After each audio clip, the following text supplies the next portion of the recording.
Hello friends, welcome to home creation. सभी को प्यार भरा नमस्कार। आज हम बात करेंगे सितंबर 2025 में पड़ने वाले जीवितपुत्रिका व्रत की। इसे ज्योतिया व्रत भी कहा जाता है। वर्ष 2025 में इस व्रत का आरंभ 13 सितंबर से होगा, जो 13 सितंबर को नहाया खाया से शुरू होगा। 14 सितंबर को महिलाएं पूरे विधि विधान से यह व्रत धारण करेंगी और अगले दिन यानी 15 सितंबर को व्रत का पारण करके व्रत को संपन्न किया जाएगा। यह व्रत संतान प्राप्ति की कामना के लिए किया जाता है तथा महिलाएं अपने संतान की दीर्घायु के लिए यह व्रत रखती हैं। इस दिन जीमूत वाहन की पूजा का विधान है। धार्मिक मान्यताओं के अनुसार इस दिन पूजा पाठ करने से सभी कष्टों से मुक्ति मिलती है तथा इसे करने से संतान की बरकत होती है। ज्योतिया व्रत को बहुत ही महत्वपूर्ण माना जाता है। यह व्रत मुख्य रूप से उत्तर प्रदेश, बिहार और झारखंड में मनाया जाता है। नेपाल में जीवितपुत्रिका व्रत जितिया व्रत के नाम से प्रसिद्ध है। इस दिन माताएं अपनी संतान की दीर्घायु, स्वास्थ्य और सुख समृद्धि के लिए यह कठिन व्रत रखती हैं। ज्योतिया व्रत का पालन निर्जला रहकर किया जाता है। सितंबर 2025 में ज्योतिया व्रत तिथि का आरंभ 14 सितंबर को सुबह 5:04 से हो रहा है, क्योंकि अष्टमी तिथि सुबह 5:04 पर लग रही है। अष्टमी तिथि का समापन 15 सितंबर को सुबह 3:06 पर हो रहा है। यह व्रत स्त्रियों के मातृत्व, तपस्या, निष्ठा का प्रतीक है। श्रद्धा पूर्वक यह व्रत करने से संतान दीर्घायु, निरोगी, तेजस्वी एवं सुख संपन्न होती है। जितिया व्रत अश्विन माह के कृष्ण पक्ष की अष्टमी को किया जाता है। आइए अब हम जितिया व्रत से संबंधित कुछ महत्वपूर्ण बातों को जानते हैं। संतान की दीर्घायु, प्रसन्नता, स्वास्थ्य और समृद्धि के लिए यह कुछ महत्वपूर्ण कार्य आपको अवश्य करने चाहिए। सबसे पहले मैं इसकी पूजा विधि आपको बताने जा रही हूँ। हेमाद्रि में इसे पोतिया व्रत के नाम से जाना जाता है।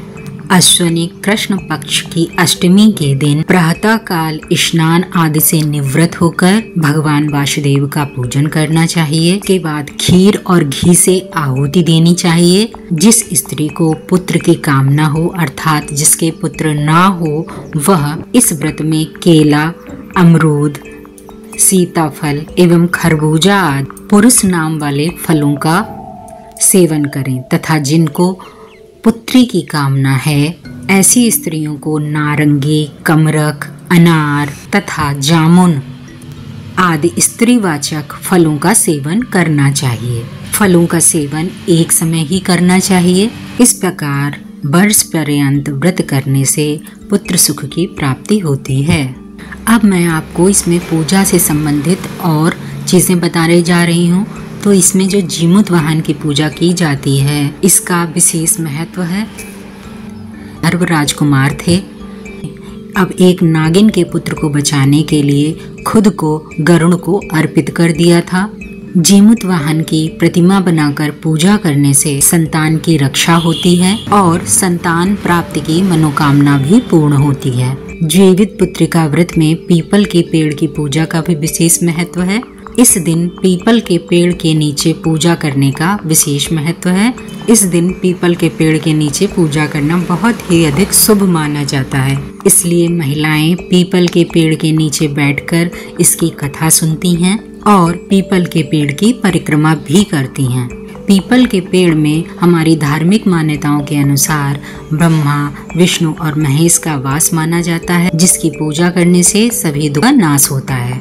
इस व्रत में भगवान शिव तथा माता पार्वती की पूजा का विशेष महत्व है। ऐसे में यदि आप जितिया व्रत के दौरान माता पार्वती और भगवान शिव का पूजन कर उनका विधिवत अभिषेक करते, तो आपको संतान से संबंधित सभी मनोकामनाएं पूर्ण होती हुई प्रतीत होंगी। जितिया व्रत की जो प्रथम कथा है जीमूत वाहन की, वो इस प्रकार है कि गंधर्वों के राजकुमार जीमूत वाहन ने अपनी जान की परवाह न करते हुए नागों की जान बचाई थी। उन्होंने एक नागिन के बच्चे को, जिसको गरुड़ खाने जा रहा था, उसको बचाने के लिए खुद को गरुड़ का ग्रास बना दिया था, अर्थात भोजन बना दिया था। गरुड़ को प्रसन्न करने के लिए हर दिन एक जीवित नाग को देना पड़ता था। जीमूतवाहन ने गरुड़ को एक नाग के बजाय खुद को भेंट करने के लिए कहा। गरुड़ ने उन्हें खा लिया, लेकिन उनकी महानता देखकर प्रसन्न हो गए और उनसे नागों को फिर कभी न सताने का वचन ले लिया। इस प्रकार जीमूतवाहन के अदम्य साहस और दान के कारण नागों का जीवन बच गया और तब से उनकी संतान की लंबी उम्र और सुरक्षा के लिए जीमूतवाहन की पूजा की जाती है। ज्यूतिया व्रत की चील और सियार की कथा। एक वन में सेमर के पेड़ के नीचे एक चील रहती थी। पास की झाड़ी में एक सियारिन भी रहती थी। दोनों में खूब पटती थी। चील जो कुछ भी खाने को लाती थी उसमें से सियारिन के लिए जरूर हिस्सा रखती थी। सियारिन को भी चील का ऐसा ही ध्यान रखना पड़ता था। दोनों एक दूसरे का बहुत ध्यान रखते थे। इस तरह दोनों के जीवन में आनंद ही आनंद था। दोनों का जीवन आनंद से कट रहा था। एक बार वन के पास गांव में औरतें ज्यूतिया के पूजा की तैयारी कर रही थीं। चील ने उसे बड़े ध्यान से देखा और अपनी सखी सियारिन को भी बताया। फिर चील और सियारिन ने तय किया कि वे भी यह व्रत करेंगी। सियारिन और चील ने ज्यूतिया का व्रत रखा। बड़ी निष्ठा और लगन से दोनों दिन भर भूखे प्यासे मंगल कामना करते हुए व्रत में मगन रहीं। रात में सियारिन को भूख प्यास सताने लगी। जब बर्दाश्त ना हुआ तो जंगल में जाकर उसने मांस और हड्डी खाकर अपना पेट भर लिया। चील ने हड्डी चबाने के कड़-कड़ की आवाज़ सुनी तो पूछा, यह कैसी आवाज़ है? सियारिन ने कहा, बहन, भूख के मारे पेट गुड़गुड़ा रहा है, यह उसी की आवाज़ है। मगर चील को पता चल गया। उसने सियारिन को खूब लताड़ा, खूब सुनाया कि जब व्रत नहीं रख सकती हो तो संकल्प ही क्यों लिया। सियारिन बहुत ही शर्म से डूब गई और क्योंकि उसका व्रत जो था वो भंग हो चुका था। चील रात भर भूखे प्यास रहकर व्रत को पूरा किया। अगले जन्म में दोनों मनुष्य के रूप में राजकुमारी बनकर सगी बहनें हुई। सियारिन जो थी वो बड़ी बहन हुई और उसकी शादी एक राजकुमार से हुई। चील छोटी बहन हुई और उसकी शादी उसी राज्य के मंत्री पुत्र से हुई। बाद में दोनों राजा और मंत्री बने। सियारिन रानी के जो भी बच्चे होते वे मर जाते, जबकि चील रानी के जो बच्चे थे वे स्वस्थ और हट्टे कट्टे रहते। इससे जो चील वाली रानी थी उसके बच्चों से जो सियारिन वाली रानी हुई थी वो उससे जलन ईर्ष्या करने लगी। उसने कभी उनका सर कटवाकर डिब्बे में बंद करा दिया और वह शीश मिठाई बन जाती है और बच्चों का बाल तक बाका नहीं होता है। बार बार उसने अपनी बहनों के बच्चों और उसके पति को मारने का प्रयास भी किया, पर वह इस कार्य में सफल न हुई। आखिरकार देवयोग से उसे भूल का एहसास हुआ। उसने क्षमा मांगी और बहन के बताने पर जीवित पुत्री का व्रत विधि विधान से किया तो उसके जितने भी मृत पुत्र थे वे सभी जीवित हो गए। बोलो जय जीमूतवाहन महाराज की जय। जीवित पुत्रिका व्रत की जीमूतवाहन की कथा। गंधर्वों के राजकुमार का नाम जीमूतवाहन था। वे बड़े उदार और परोपकारी थे। जीमूतवाहन के पिता ने वृद्धावस्था में वानप्रस्थ आश्रम में जाते समय जीमूतवाहन को राज सिंहासन पर बैठाया, किंतु इनका मन राजपाट में नहीं लगता था। वह राज्य का भार अपने भाइयों को छोड़कर स्वयं वन में पिता की सेवा करने चले गए। वन में ही जीमूतवाहन को मलयवती नामक राजकन्या से भेंट हुई और दोनों में प्रेम हो गया। एक दिन जब वन में भ्रमण करते हुए जीमूतवाहन काफी आगे चले गए तब उन्होंने एक वृद्धा को विलाप करते हुए देखा। पूछने पर वृद्धा ने जीमूतवाहन को रोते हुए बताया कि मैं नागवंश की स्त्री हूँ, मुझे एक ही पुत्र है।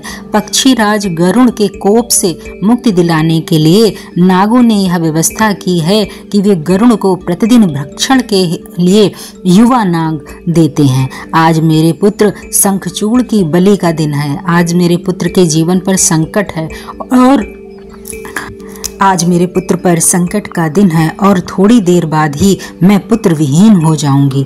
एक स्त्री के लिए इससे बड़ा दुख क्या होगा कि उसके जीते जी उसका पुत्र ना रहे। जीमूतवाहन को यह सुनकर बड़ा ही दुख हुआ। उन्होंने उस वृद्धा को आश्वस्त करते हुए कहा, डरो मत, मैं तुम्हारे पुत्र के प्राणों की रक्षा करूंगा। आज उसके स्थान पर मैं स्वयं अपने आप को उसके लाल कपड़े में ढककर बद्ध शिला पर लेटूंगा ताकि गरुड़ मुझे खा जाए पर तुम्हारा पुत्र बच जाए।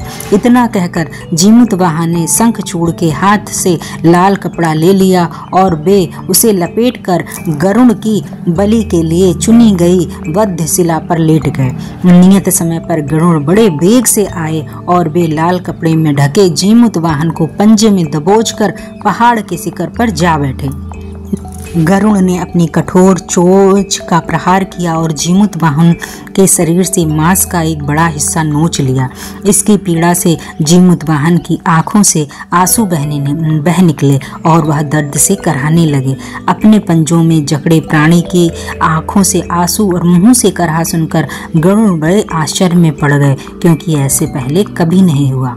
उन्होंने जीमूतवाहन से उनका परिचय पूछा। जीमूतवाहन ने सारा किस्सा कह सुनाया कि कैसे एक स्त्री के पुत्र की रक्षा के लिए वह अपने प्राण देने आए हैं। आप मुझे खाकर भूख शांत करें। गरुड़ उनकी बहादुरी और दूसरों की प्राण रक्षा के लिए स्वयं का बलिदान देने की हिम्मत से बहुत प्रभावित हुए।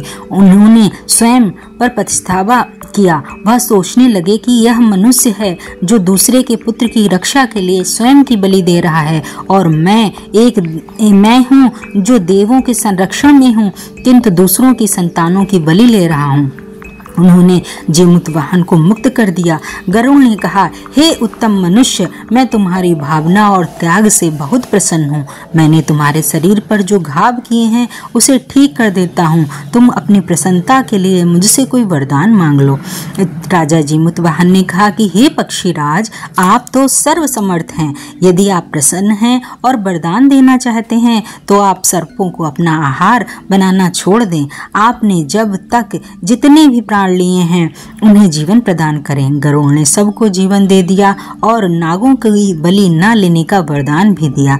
इस प्रकार जीमूतवाहन के साहस से नाग जाति की रक्षा हुई। गरुड़ ने कहा, तुम्हारी जैसी इच्छा वैसा ही होगा। हे राजा, जो स्त्री तुम्हारे इस बलिदान की कथा को सुनेगी और विधि पूर्वक व्रत का पालन करेगी उसकी संतान मृत्यु के मुख से भी निकल आएगी। तब से ही पुत्र की रक्षा हेतु जीमूतवाहन की पूजा की प्रथा शुरू हो गई। यह कथा कैलाश पर्वत पर भगवान शंकर ने माता पार्वती को सुनाई थी। जीवित पुत्रिका के दिन भगवान श्री गणेश, माता पार्वती और शिव जी की पूजा ध्यान के बाद आरती करनी चाहिए। जीवित पुत्रिका व्रत की तीसरी कथा, जो कि भगवान श्री कृष्ण से संबंधित है। यह कथा महाभारत काल से जुड़ी हुई है। महाभारत युद्ध के बाद अपने पिता की मृत्यु के बाद अश्वत्थामा बहुत ही नाराज हुए और उनके अंदर बदले की आग तीव्र थी, जिस कारण उसने पांडवों के शिविर में घुसकर सोते हुए 5 लोगों को पांडव समझकर मार डाला। लेकिन वे सभी द्रौपदी की 5 संतानें थीं। इस अपराध के कारण उसे अर्जुन ने बंदी बना लिया और उसकी दिव्यमणि छीन ली, जिसके फलस्वरूप अश्वत्थामा ने उत्तरा की अजन्मी संतान को गर्भ में मारने के लिए ब्रह्मास्त्र का उपयोग किया, जिसे निष्फल करना नामुमकिन था। उत्तरा की संतान का जन्म लेना आवश्यक था, जिस कारण भगवान श्री कृष्ण ने अपने सभी पूर्णों का फल उत्तरा की अजन्मी संतान को देकर उसको गर्भ में ही पुनः जीवित कर दिया। गर्भ में मरकर जीवित होने के कारण उसका नाम जीवित पुत्रिका पड़ा और आगे जाकर यही राजा परीक्षित बना। तब से ही यह व्रत किया जाता है।